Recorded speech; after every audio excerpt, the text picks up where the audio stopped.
It's on? Fantastic. Okay. Good afternoon, everybody, and welcome to our first afternoon panel of the on defending democracy, constitutional design, opposition politics, and civil society action. I'm Diana Kapaszewski, and I'm Associate Professor of Government here at Georgetown, as well as Director of the Center for Latin American Studies and co-director of the new Georgetown Democracy Initiative. As we have been discussing, democracy across the Americas is under threat. Elected leaders, and indeed others, are utilizing a range of strategies to undermine the institutions, practices, and norms that are central to democracy. A critical question then is, who can defend democracy and how can they do so? What legal and political strategies can be employed? How can the political opposition push for democracy without acting outside institutional strictures?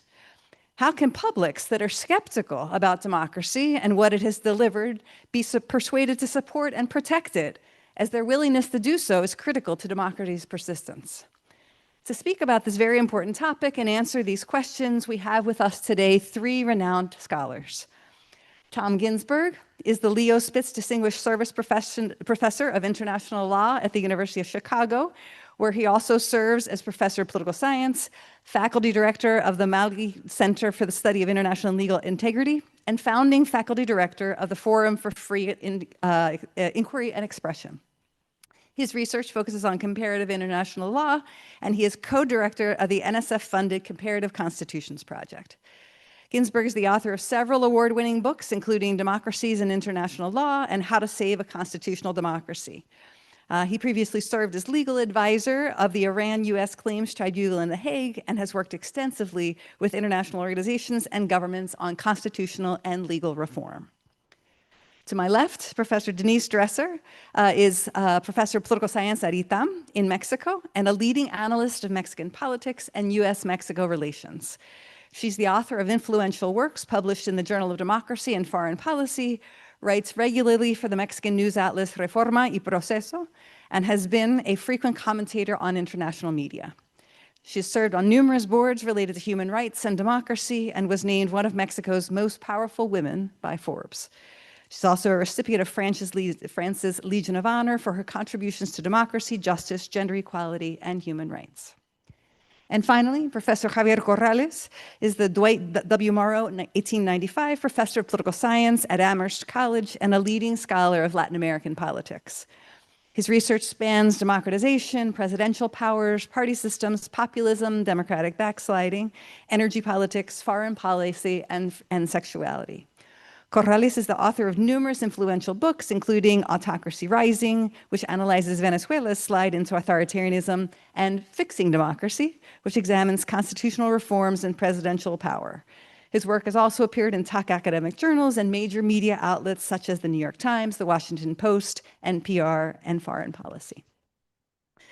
So we'll proceed in the order in which, welcome everyone on Zoom and here with me, Professor Dresser. We're really delighted to have these wonderful guests with us today. We'll proceed in the order in which they are listed in the program. So Professor Ginsberg, if you would like to begin. Thank you very much, and I'm so sorry I couldn't be there with you.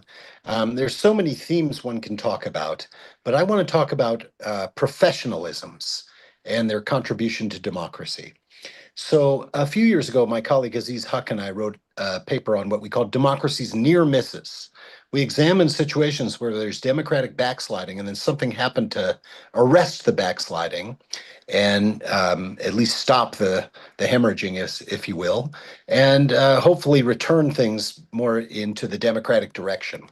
And one thing we found in looking at cases from Sri Lanka to Finland was that in every instance, the institutions which were critical for saving democracy were not themselves democratically legitimated.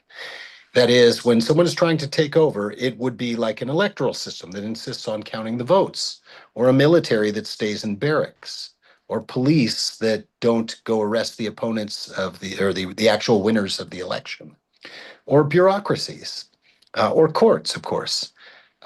And so that itself was an interesting finding to us, and it has suggested to me that in general, that the role of professional legitimation is really important and underappreciated in terms of democracy. What do I mean by professional legitimation? Well, each of these institutions I've listed has its own sort of professional conception. If you're an electoral official, you might meet with electoral officials from elsewhere around the world. You have your norms and standards, and you behave according to how an electoral official ought to behave in terms of counting the votes. Transnational networks are really important in our era for maintaining these democratic norms or these professional norms and deepening them, and indeed can provide critical sort of alliance support for particular professional institutions that are under attack in particular contexts. So I think we ought to pay attention to these professions. Now, one of the things that we see in our particular populist era is, of course, an attack on professions. Populists hate expertise of all forms. Oh, you experts, you're just actually manipulating things for your own good. There is no real neutral position. In this, by the way, they echo the postmodernists, I can't help but say. And therefore, there's, every action is undertaken in the self-interest of the particular group which is exercising it. The attack on expertise is very broad, has a lot of energy, and of course is very dangerous for democracy because democracy cannot exist without expertise. I'll just give a few examples. One, certainly relevant to this region, is the entire Mexican judicial reform. And in fact, what that has done, and I've been studying judiciaries for 25 years or something, I've never seen anything like it, where so quickly you could take, a flawed but certainly functional institution and completely transform it on the basis of voter turnout of, I think, 14% or something like that, with candidates essentially chosen exclusively by the ruling party. You've turned it from a state institution to a party institution overnight. And it's remarkable. What the consequences are, we don't know, but it can't be good. And of course, we've seen attacks on judges in many other systems. We've also seen, I should say, this kind of partyification of state institutions in other backsliding countries and other regions. I think that's a good description of Viktor Orban's system. The entire state's been captured by the party and the network associated with him, essentially for the purposes of extraction, for turning the economy over to him and his cronies. And obviously, you fear something like that in a country like Mexico. Hungary's relatively small. Mexico's really big and really important. So that gives me great fear. One sees attacks on the judiciary in many, many countries.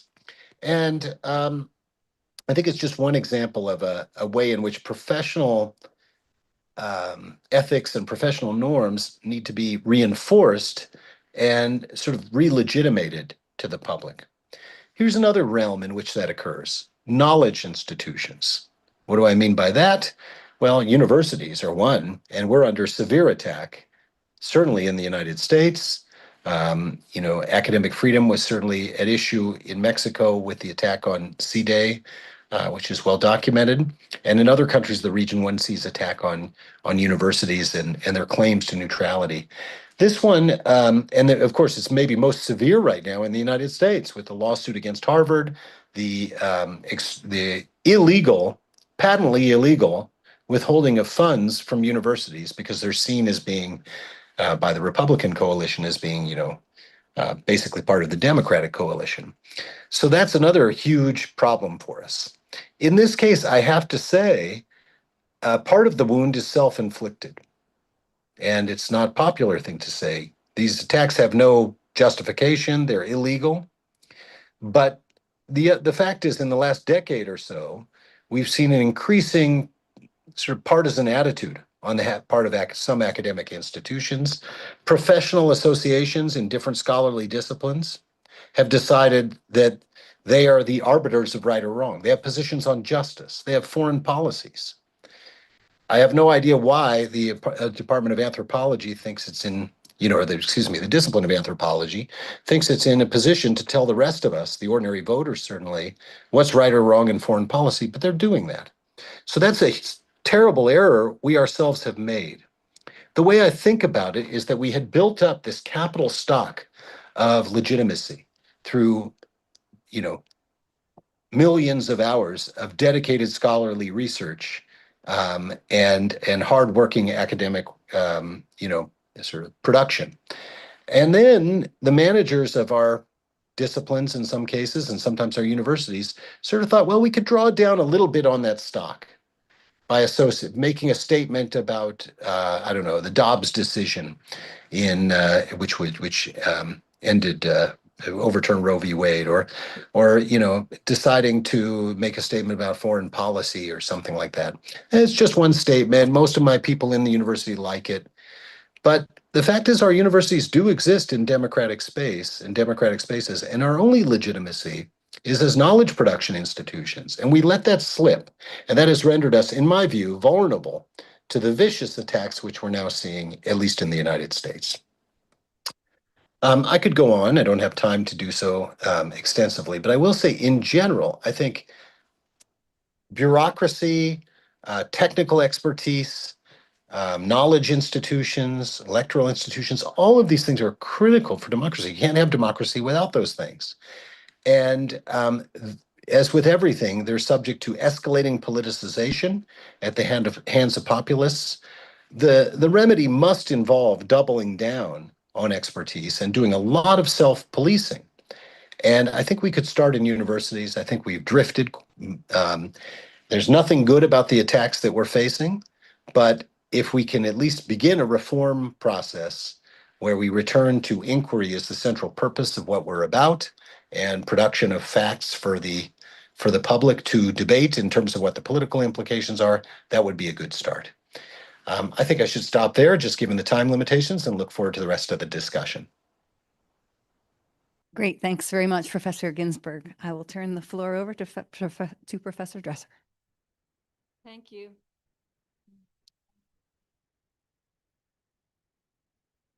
Thank you. It's a pleasure to be here. I'm going to put off my academic hat and put my activist hat on, because I want to talk about what happens to civil society and to the media and other non-state pro-democracy actors in a context of democratic backsliding.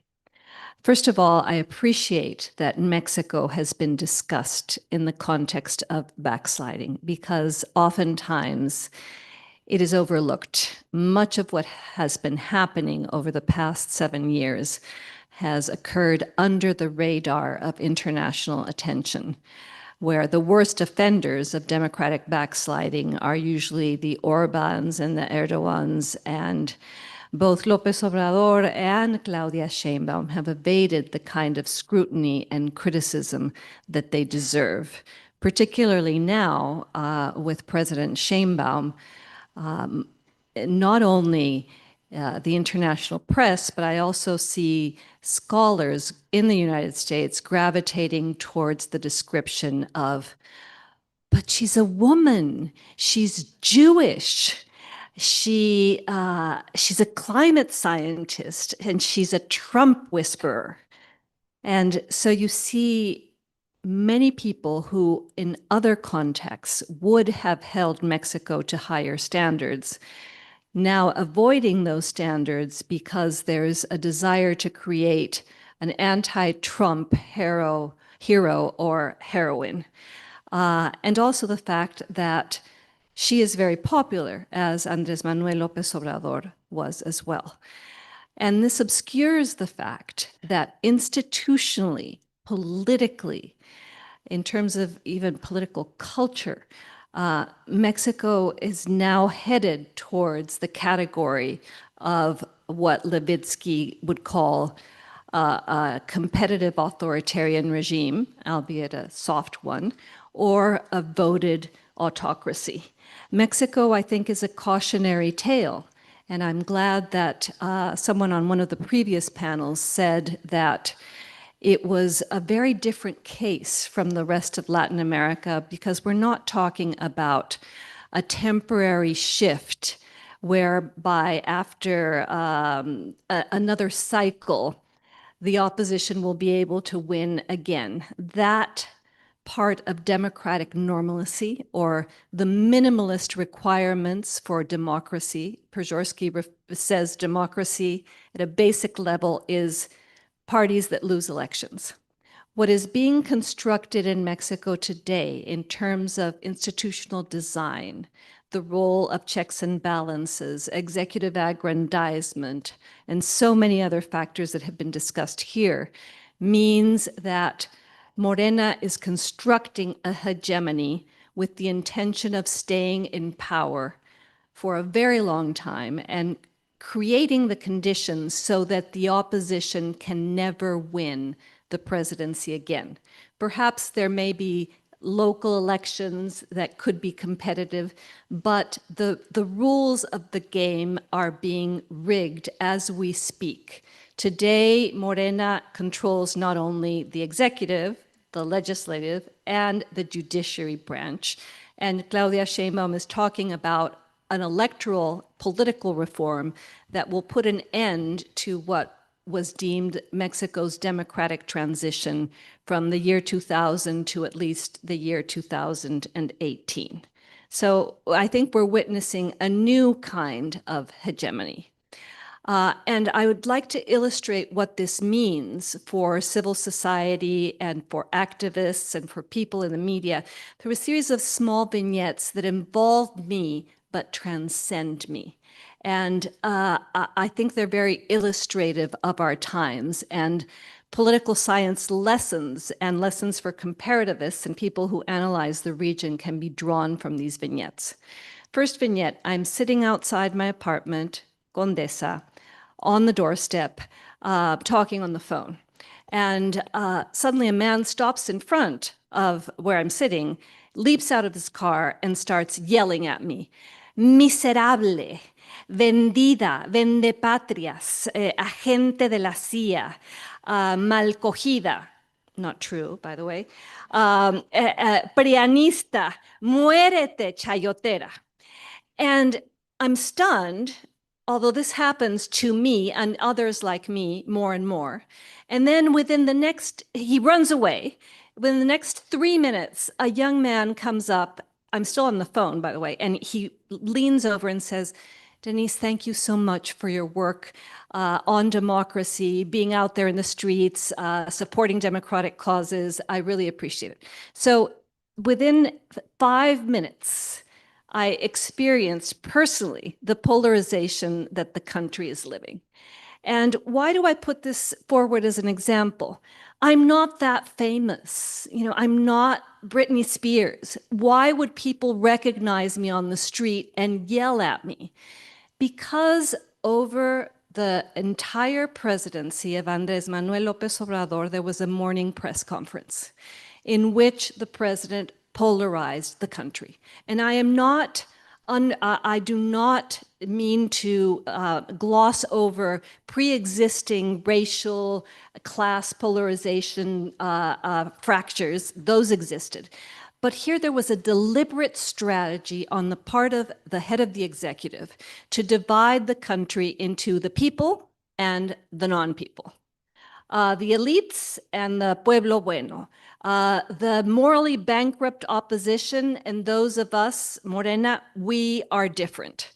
And from this platform, the bully platform, he attacked not only journalists, members of civil society that he decried were being supported by USAID, all kinds of civil society organizations that had to do with feminism, the defense of the environment, a broad array of causes. So the first strategy was discredit your opponent and make them the enemies that are publicly recognized as such. Not only people, but institutions as well.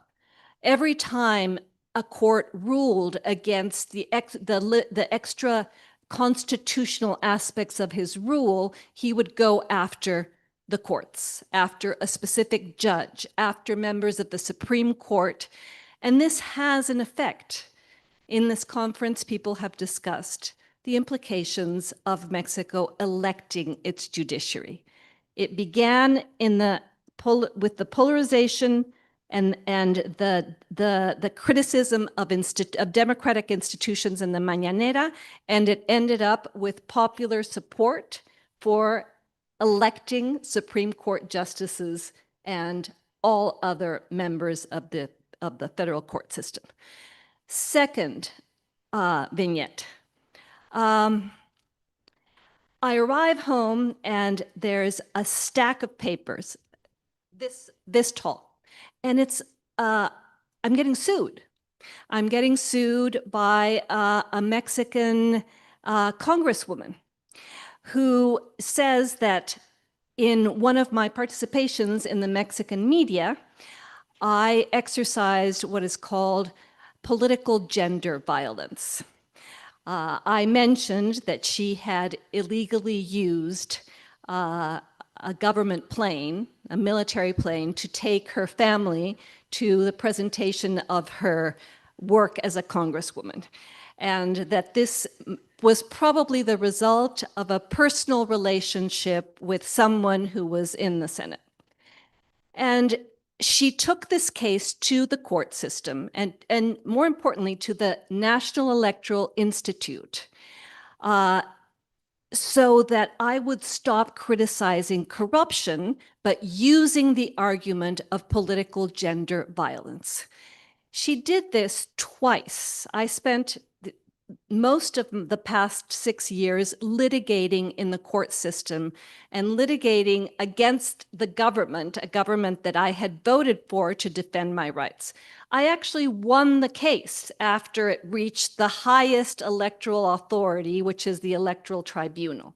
Had I not won the case, I would have been forced to pay a fine, post the ruling against me on my Twitter feed as the official tweet for 30 days, apologize 30 consecutive days, take a political gender course violence, and be placed on the registry of those who violate, who are offenders of gender in gender violence.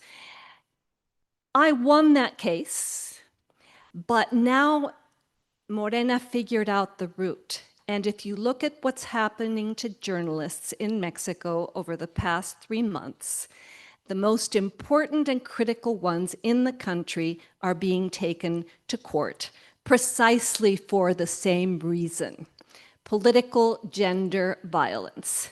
Journalists are getting sued. The brother of López Obrador, who was allegedly exonerated by the National Electoral Institute for receiving cash that couldn't be traced, he's now suing one of the country's most prominent critical journalists for 200 million pesos. So this is what happens when polarization leads public officials to then try to dismantle the media and citizen activists as checks and balances by weaponizing the court system. I won those 2 cases. Since then, the judiciary is now elected, and the federal tribunal has been co-opted. If I get sued again, I will never win a case. So this has a silencing effect and leads to self-censorship on the part of newspapers and journalists. Third, very quick vignette. I am in the Zócalo marching against militarization, and I lament that we didn't have a chance to question Felipe Calderón on that issue, because that's where it began. So I'm marching, I'm in the Zócalo, I'm marching with the mothers of the disappeared, because, of course, they are against militarization due to the implications it has on their communities. Guillermo Trejo has explained what happens when you militarize what is an unaccountable force that has no civilian controls. So we're in the Zócalo, and suddenly a group of young men, related Morena sympathizers, start yelling, fuera Dresser, and they kick me out of the Zócalo. They're surrounding me, they're violent. The mothers of the disappeared take me by the hand, embrace me, and say, we have to leave the Zócalo. And this, by the way, was the march of the, not commemorating, but of remembrance of 1968. So think of the ironies and the paradox. The mothers of the disappeared and those who are criticizing militarization are kicked out of the Zócalo, the space that has been the primordial battle for democracy and civic rights in Mexico over the past, I'd say, 40 years. So what is happening? We are now the enemy, because as part of the narrative of polarization, the president, both Sheinbaum and López Obrador, the two of them, had said, these people who present themselves as democracy activists are not real Democrats. They are part of the elite. They were part of the neoliberal system. What we represent is true, real democracy that represents the will of the people, not checks and balances, not institutions that serve the wealthy, not the court system, not the regulators, not the electoral authority, but rather us. And the vignette with which I will end. About a year ago, I land in the airport in Mexico City. Most major airports are now controlled by the military, as are the highways, the ports, aduanas, immigration. The lines are huge. Everything is dysfunctional. They're yelling at us. And I tweet, as I normally tweet, because I consider myself a citizen who pays taxes and therefore buys the right to complain. I complain about what's happening at the airport, which is absolute chaos. And what happens several hours later? The militarized administration of the airport starts showing photos of me. They tweet. Denise Dresser, you arrived at 10:58 to gate number 5. At 11:02, you were in this passageway. At 11:25, you reached immigration, and you left the airport within an hour and a half, so it really wasn't that long. But keep us informed of how you're doing in our airport. So I hope you understand what this means. First of all, it's a violation of the law. It is a violation of privacy laws that Mexico had enforced and were very sophisticated. And it's a threat. We are watching you. We, the military, we are watching you. We know your every move, and we're going to make your move public. So I go and denounce this to the National Transparency Institute. I win my case. The airport is now forced to put up a series of signs whereby it tells users that they are being watched and that whatever is filmed can be used.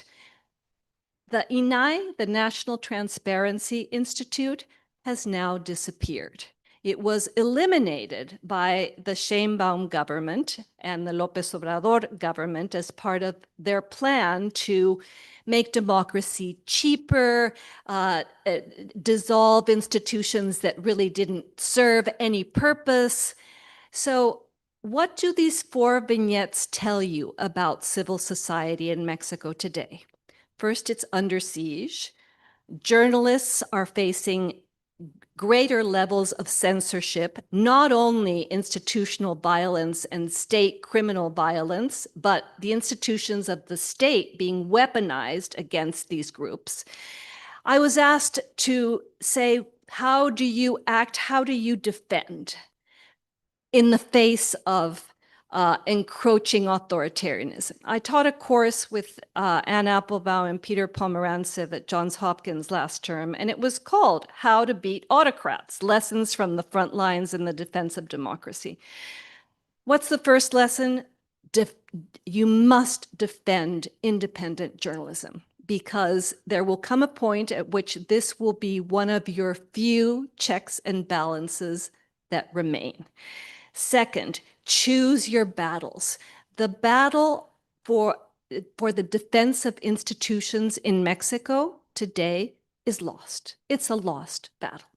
We will not be able to stop Claudia Sheinbaum's political electoral reform. So then your battles are going to have to be about human rights, about women's rights, about environmental issues, about civic rights, because you'll be dealing with a hegemonic party system where the opposition has no capacity, not in terms of Congress or elsewhere, to stop what is happening. Third, play the long game. When I wake up in the mornings and wonder if I have wasted my life defending democracy in Mexico and should have been a manicurist, I think the long game is in 20 years. The long game is my students. The long game is documenting everything that happens and continuing to fight the good fight with fact-based arguments, with data, because at some point, the argument in the defense of democracy that today is not the winning argument will become the winning argument. In Mexico, we will have to go back to the same battles we fought in the 1980s to have autonomous electoral institutions, level playing field, those conquests that we thought were written in stone and were actually written in quicksand. Connect with international networks. Someone in this conference mentioned the importance of establishing transnational lines of support. I'd say that's fundamental. It's one of the reasons why I'm here and why I exhort my Mexican colleagues who do not put their visas at risk by coming here to seek outside help. You're always protected when you present a piece of journalism that is done in collaboration with others, like the Pandora Papers. And finally, pass the torch and educate future generations in the language of rights, because at some point they will realize that those rights are being trampled and they will go out there on the streets as we did in the 1980s and fight for them again. Thank you.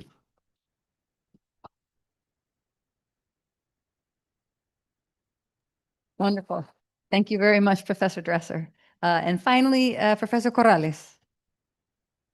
Thank you very much. And as did Tom, my apologies for not being there in person. It would have been great. I want to use maybe less than 10 minutes to talk about a fundamental paradox in the politics of democratic backsliding. The paradox has been alluded to by my previous by the previous speakers. On the one hand, democratic backsliding comes with intentional polarization. The ruling party tries to polarize the country. But when you're polarized, the idea is that you're going to get two camps, and this camp should offer some kind of counterbalance, right? But how come we have this polarization, and yet we see ineffectiveness by the other side, the opposition, to contain it? It doesn't happen all the time, and Tom has spoken about those near-miss cases, and they're worth remembering. So what I want to talk about is try to solve that paradox. And the good news is that on Friday, I published a paper about this. The timing was great, and I'm shamelessly arguing on behalf of this paper, and it's called Intentional Polarization. And I want to say something about this and talk about the problems with opposition parties. One of the problems we see, even when we see a lot of polarization, as Denise was discussing, when you get countries almost evenly divided, is that the organizations, the political organizations representing the opposition, typically that's always political parties, suffer a number of ailments that prevent that energy in the opposition from exercising a containing effect. It doesn't happen everywhere, and in fact, where these ailments do not occur, I would venture to say democratic backsliding slows down or may even get contained. But when we see these elements, then backsliding proceeds quite far. What are these elements? They're very simple. Number one, the previous ruling party tends to collapse. This happened in Mexico big time with the rise of Morena, and we saw what happened to the ruling party, a total collapse. There is so much discontent with the leadership of that party that a ruling party goes almost to the point of extinction. When that happens, you create a type of political vacuum that is very easily filled by the new ruling party. Political collapses of the kind Mexico saw are not that common, but they do happen in processes of democratic backsliding. We haven't seen it in the United States yet. The ruling party in the United States under Obama lost the election, not Obama, Biden lost the election to Trump, but it didn't quite collapse. So that's kind of good news, because the idea is that if it stays somewhat intact, or at least still competitive, it can recover. Number two, the second element, is fragmentation. The opposition doesn't completely collapse, but it splits into multiple groups. This I've seen in so many cases of backsliding, precisely because the old parties are discredited. And as Tom was saying, the old institutions are to be blamed for some of the reasons why they get rejected by the public. Everybody wants to start their own party. Everybody's against the government, but everybody has their own recipe for how to do it. And everybody thinks that this is the time for new spirits, new blood, new leadership, and you get what I call asymmetrical fragmentation. The ruling party stays united, cohesive, often following a leader, and the other parties are splintered into pieces. And they're bickering, they're disagreeing. What this does is create ineffectiveness. You get the typical problem in political science of collective action dilemmas affecting the opposition. And again, this plays to the advantage of the incumbent.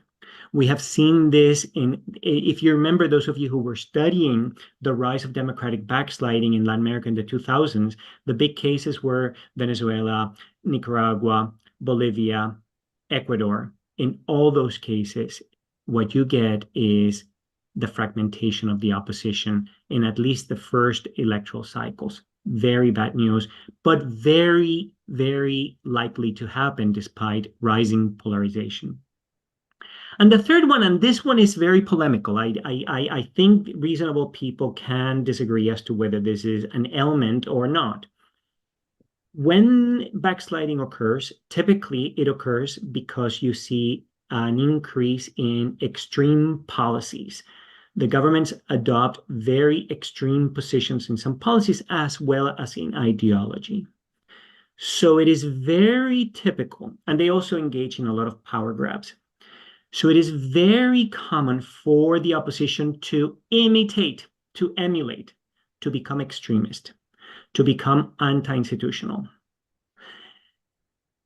to adopt hardline extremist positions. You cannot blame them. In many ways, when you say you have to fight fire with fire, this could easily lead to significant forms of extremism. In most cases of democratic backsliding, we're not seeing extremism in the form of violence, which was the old-fashioned way. But we're seeing extremism in the form of incredibly extra-institutional ways of trying to stop the president. Typical thing are forms of impeachment, forms of name-calling and trash-talking, and even supporting extra-constitutional manners. Now, in many ways, extra-institutional avenues have to be taken when the institutions, as Denise was saying and as Tom was saying, are no longer available, have become so partisan that you have no option. That is true. But the key point is that extremism really disallows the opposition from creating a broader coalition. It is very off-putting for moderates. Moderates begin to see you as part of the problem, and it plays in the hands of the government that can easily accuse you of being a disruptive and democratic force. So this paper talks about what happens to democratic backsliding when the opposition in the first cycle experiences one of these three elements. And to repeat, the main party before backsliding collapses, number two, fragmentation, and number three, radicalization of extremism. And we provide evidence that backsliding then goes very far. We're not going to see in those circumstances the near misses that Tom was talking about. So I want to conclude by saying that everybody's familiar with the idea that you cannot have democracy without parties. This is the famous argument by Schatzschneider in 1942 when he said modern democracy is unthinkable save in terms of parties. Well, in many ways, what I'm simply saying is it is very difficult to stop democratic backsliding if your opposition parties experience any of these three elements. Thank you so much for your attention, and I'm ready to start a conversation. Wonderful. Thank you very much, Professor Corrales. So what I'll do is ask just a couple of questions to hear a few additional thoughts from our speakers, and then we will open it up for questions from the audience. The first question I want to ask it picks up a little bit on what Professor Ginsburg was talking about with regard to universities. So maybe Professor Dresser and Professor Corrales could respond first if they have thoughts, and then we could go back around to Professor Ginsburg and see if he has any follow-up thoughts. And that question is, Professor Ginsburg made a persuasive argument about what the role of universities perhaps should not be in a context of democratic backsliding, and suggested that they certainly should be knowledge producers, but perhaps should not take stands on policy or foreign policy. So my question then is, aside from producing knowledge, which we will hopefully continue to do, is there a more active role for universities, and thinking especially about Latin America, but not exclusively, in the context of democratic backsliding? We've certainly seen some negative implications for universities that have taken a stand, for example, in Nicaragua. So I wondered if anyone had any thoughts on a proactive role that universities could take in such contexts, if there is one. Okay.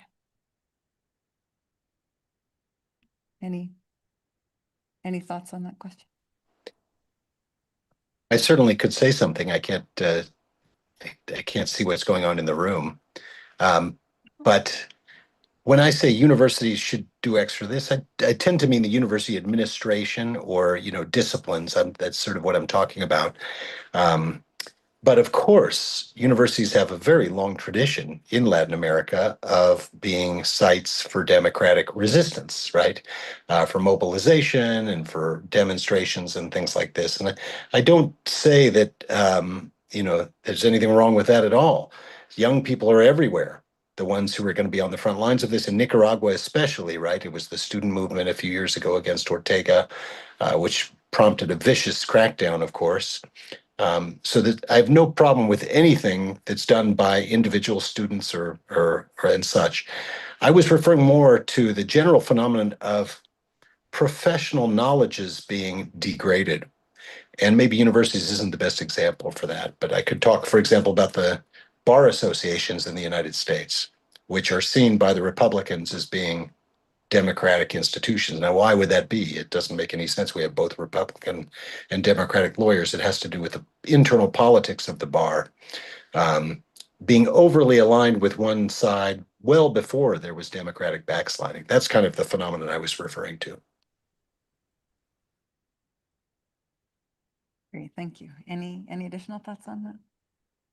I want to say that the universities definitely have a role to play in making sure that society understands the importance of pluralism. And part of the problem that Tom is describing is that many times universities or professional associations might have adopted some values, but become a little bit less pluralistic. But he's absolutely right. The moment that one party accuses one of these institutions of being partisan, it's over. Yeah, but let me ask just one more question, and then we'll open it up to your questions. My second question has to do with something that Professor Dresser referred to that has been mentioned before, which has to do with multilateral action. And I wonder if there's a role for institutions such as the Organization of American States or other groupings or regional groupings in the region or individual countries interacting, coordinating independently. Is there a role for some sort of multilateral action in order to address the trend of democratic backsliding that we see in the region? And I wondered if any of the three of you had a thought on that.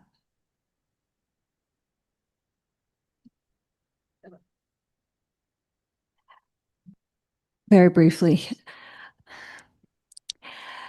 I think going back to the previous question that I didn't want to jump into, but I'm going to.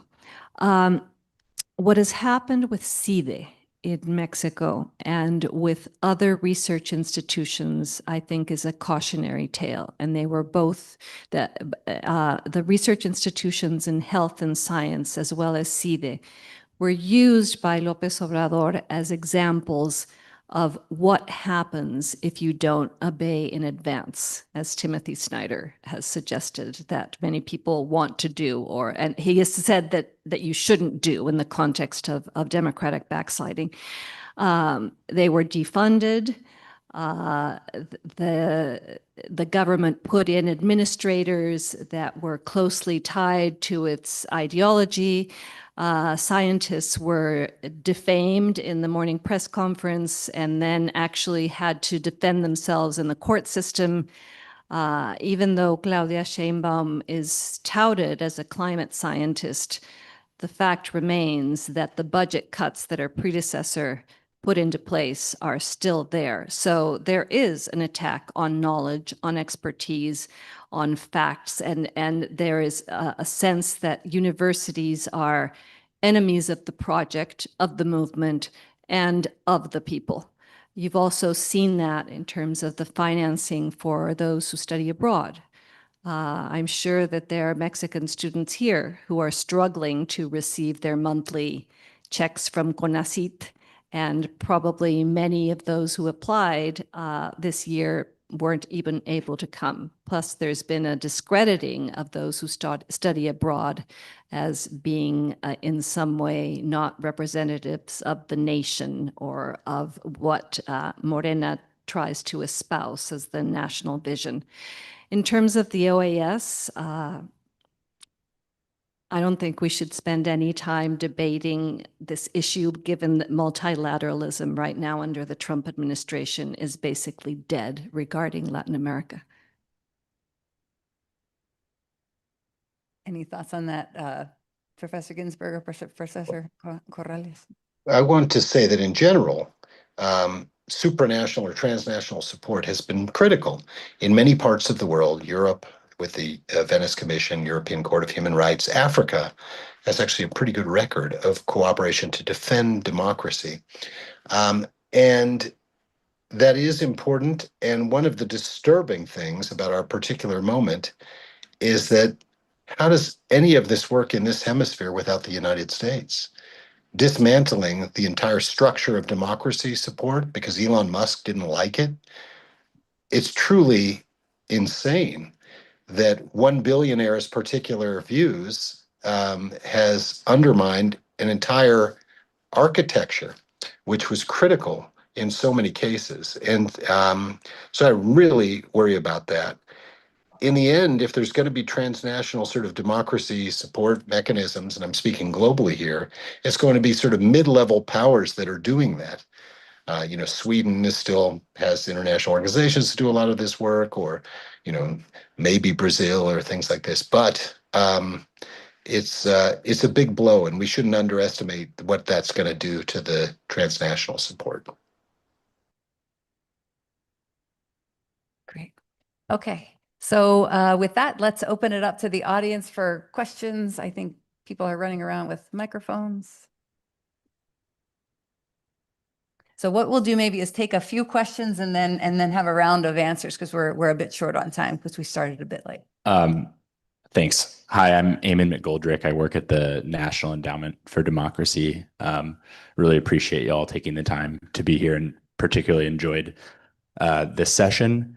I mean, Dr. Dresser, what you described, I work on Cuba. What you described happening personally to you reminded me a lot of the actos de repudio, which occur to activists and have occurred with activists there constantly. And I think it touches on another point raised of maybe the academy's willingness to ignore lack of democratic performance in countries that are a poster child of certain ideologies, like Shane Baum is proving to be now, and I think Hugo Chavez was at one time. And I think it's like the absence of Cuba and Cuban civil society in these discussions is conspicuous when it's the longest, when it's been in power. The dictatorship is the longest serving autocracy in the region. So I guess that brings me to a question of, I think talking about these transnational spaces and with the destruction of the international architecture for supporting small d Democrats around the region, around the world, like, do you think universities can step in to support convenings like this of activists? And how can people from maybe less populous countries, but who have been isolated intentionally, how can they actually contribute insights to their histories of resistance to authoritarianism, to people that are newly experiencing it, but also might have lessons for them in new problems that their formerly like consolidated regimes were suffering, but now as they deconsolidate or lose some control or popular legitimacy now face. Would just be interested to get y'all's thoughts on that. Thank you. Thanks. Let's take another couple questions. Hi, my name's Emma Garcia. I'm a Mexican sophomore student here at Georgetown. I think my question goes more to the point that kind of out of everything you guys were saying was about how this extreme polarization is responsible for this narrative of an us versus them, us being the party in power, the them being the academics, experts, students, activists, anybody that doesn't fit the status quo. What would you guys say would then be the needed action to bridge them? Because I think Mexico is a wonderful example of this, the gap between them has gotten so big and it's being fed constantly by politicians, by social media, even by certain news outlets that I wouldn't call independent journalists. So then what? Like, how can you start to address that rupture to avoid it escalating even more than it already has? Thank you. I think there's one more question in the back.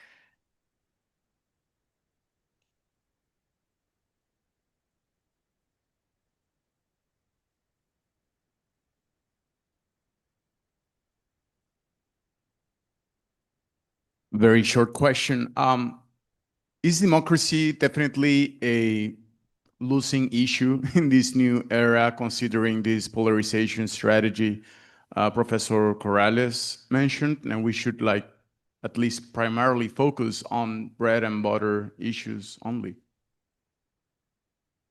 Okay, well, some very, very interesting questions we have.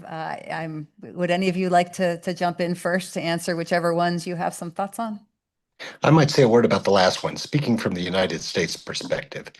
If you think about the sort of issues that are really important right now in public discourse, you have crime, you have immigration, you have gender, transgender issues, those kind of culture war issues. You have healthcare, you have the economy. One of the funny things about that list I've just given you is on every single one, the Republicans are actually the winning party, except for healthcare. They're a disaster on that. But they're actually winning on the issues. So the fact is, from what we can tell, people don't vote on democracy. The last election, Biden tried to make it about that. Anyone who is a scholar or was paying attention knew that this second term was going to be a disaster, but it simply wasn't an issue that got people motivated. And I think that's maybe a general phenomenon. I'm not a scholar of electoral, you know, campaigns and such, but my sense is democracy is very rarely an issue unless things get really bad. Right now, they're getting really bad in the United States, so maybe next cycle it will be. But for the most part, the bread and butter issues are super important. And that's why it's really important for the opposition parties to A, stay united, very hard for them, and B, have real concrete answers on some of these things for the moments when the populist programs fail, as they always have and always will. I'll stop there.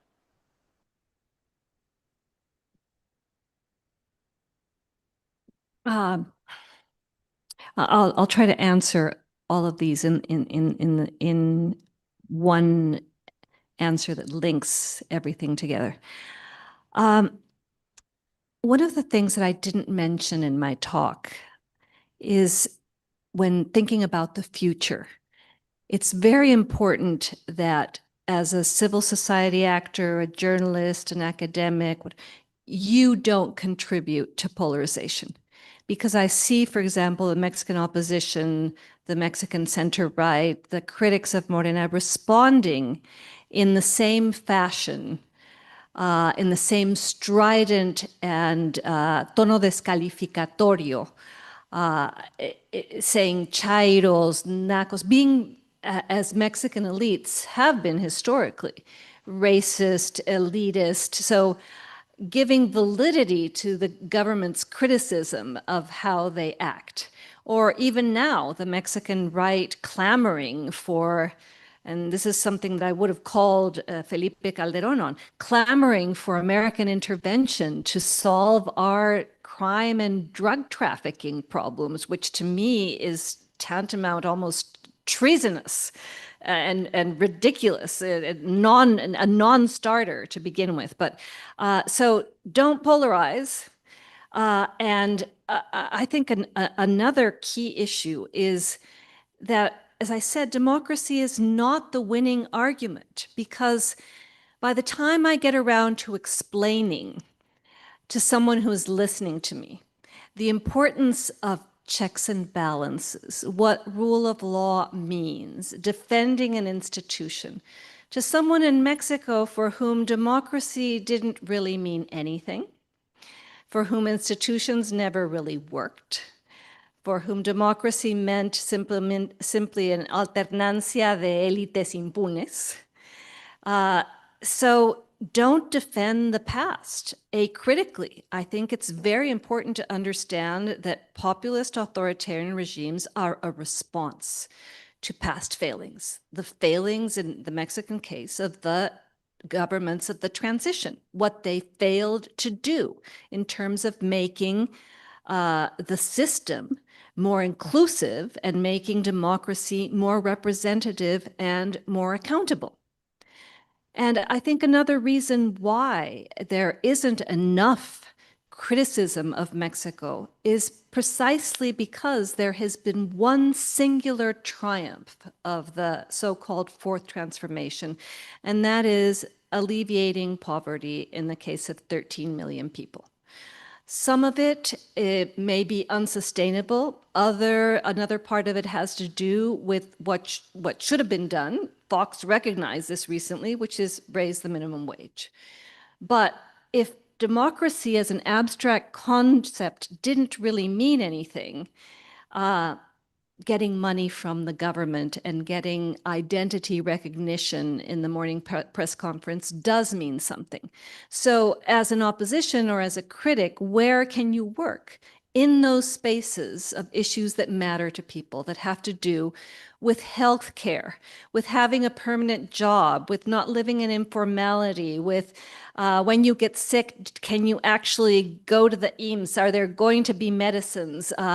Public security issues, women's health, reproductive rights, all, I mean, El que no sepa qué hacer por México o en qué centrarse, que se ponga a saltar en un solo pie y algo se le ocurrirá. I mean, there are many places where we can find common ground and where the populist authoritarian experiment will fail. We're seeing it now in Mexico with healthcare.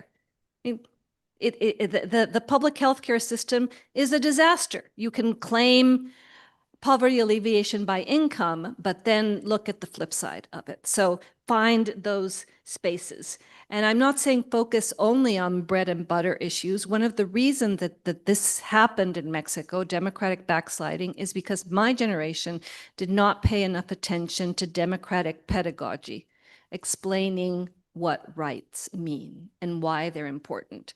Anne Applebaum has a phrase that I love. She says that democracy is like tap water. You always think that you're going to open the tap and water will come out of it until the day that you open the tap and water isn't there. You don't realize that it's gone until you suddenly miss it. It's the same thing with democratic rights. So if we start teaching about them and what their absence means, at some point, those arguments will resonate, as they did in 1968, in 1985, in 1994, in 1997, and in the year 2000 in Mexico. Thank you. There was a question about Cuba. There was a question about should we focus on policy? And there was a question on depolarization. Let me see if I can connect all three. Wish me luck. Depolarization is one of the big topics in political science. I'm pretty pessimistic. I don't think we can depolarize. What we can do is defeat the polarizers. And so in context of polarization, the important thing to do for the opposition is to know that there are going to be many reasons why people are going to be angry.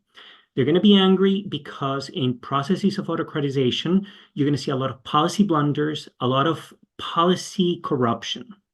And it's very good to talk about that. Very, very important, as one of the persons who asked the question said. Definitely focus on those policy blunders. They will give you significant discontent. What you need to do is, instead of focusing on depolarization, focusing on fighting abstentionism. This is one of the biggest problems in processes of democratic backsliding. Citizens give up, and they give up in the most important day, on election day. We see a rise in abstentionism. It's a big, big deal. So you don't focus so much on depolarizing. It won't go away. Focus on defeating the polarizers. Let me say something about Cuba. Thank you for mentioning the fact that in many ways, this is the most surviving dictatorship. It started out as democratic backsliding and far left populism. It just moved very fast, very quickly, and achieved autocratization to a point that very few countries have achieved very quickly. One of the biggest lessons of the Cuban case was that the opposition to the Cuban regime was, on the one hand, significantly repressed from the very beginning, but also, to use Hirschman's analogy, they exercised the exit option right away. I'm part of that generation, and my parents left Cuba early on. And in many ways, one can say, if the opposition decides to abstain in electoral processes, in processes of democratic backsliding, to go into political exile, if you will, advantage the incumbent.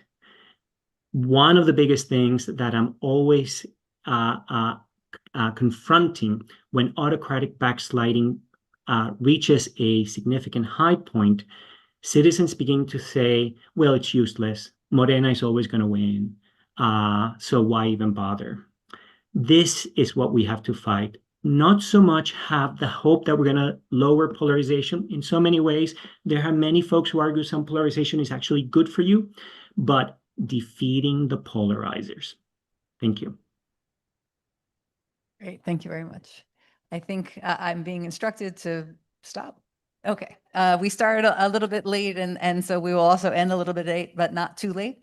I'd like to really, really thank all three of our presenters today. I think these were wonderful comments on what can be done in the face of democratic backsliding. We certainly there's a ton of research going on about the dynamics of backsliding. We certainly need to understand where it comes from and how exactly the pathways that it takes. But it's equally important to think about how it can be stopped, how it can be halted, how it can be slowed. And I think we had some wonderful ideas about that in this panel today. So please join me in thanking our guests.